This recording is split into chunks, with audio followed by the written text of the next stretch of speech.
Americans want Congress to pass meaningful legislation that will actually keep guns out of dangerous hands. So what's our majority doing?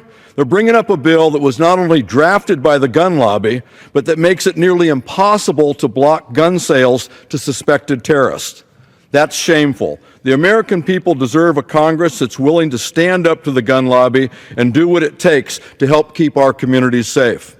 Congress has a responsibility to listen to the people that we're supposed to represent, to put partisan politics aside, and to bring up common sense bipartisan legislation to keep guns away from those who shouldn't have them. Suspected terrorists, criminals, domestic abusers, and the dangerously mentally ill. And the American people want those bills brought up now. More than 30 people are killed every day by someone using a gun. We can't afford to allow more innocent lives to be lost to gun violence.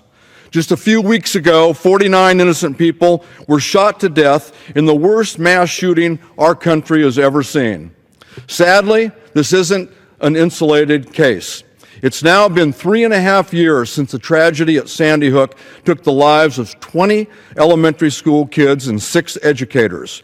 But for reasons that I will never understand, that horrific tragedy wasn't enough to convince Republican leadership that something needs to be done to prevent the next tragedy. Let me give you some numbers. 3.5, that's how many years it's been since Sandy Hook. 34,000, that's the number of people that have been killed by someone using a gun since Sandy Hook. 1,182. That's the number of mass shootings that have taken place since Sandy Hook. 520. That's the number of days the House has been in session. 30. The moments of silence that we've observed on this House floor because of gun violence. And most important, 0. 0. That's the number of votes that this House has taken to keep guns out of the hands of dangerous people. What is the majority so afraid of? Is your fear greater than the fear of those young kids at Sandy Hook? Or those parishioners in Charleston? Or those young people at the nightclub in Orlando? It's long past time for the House to give us a vote on meaningful legislation to make sure that terrorists, criminals, domestic abusers, and the dangerously mentally ill don't have easy access to guns in our country.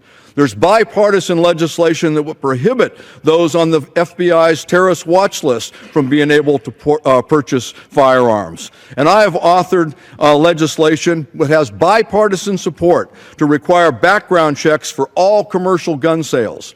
Background checks are our first line of defense when it comes to stopping dangerous people from getting firearms. They work. Every day, more than 170 felons, some 50 domestic abusers, and nearly 20 fugitives are stopped from buying a gun because of background checks. But in 34 states, criminals, domestic abusers, and the dangerously mentally ill can bypass the background check by purchasing guns online, at a gun show, or through an ad in the paper. This is a dangerous loophole that needs to be closed, and it needs to be closed now. The bill has 186 bipartisan co-authors. Bring our bill up for a vote. There's absolutely no reason why anyone should oppose this background check bill. Not only is it bipartisan, it respects the Second Amendment rights of law-abiding citizens. I'm a gun guy. I own guns. I support the Second Amendment. If this bill did anything to violate those rights, my name wouldn't be on it. All this background check bill does is require that folks pass a background check before purchasing guns online, at a gun show, or through an ad. Plain and simple. It does nothing to infringe on the Second Amendment right of law-abiding citizens to own firearms.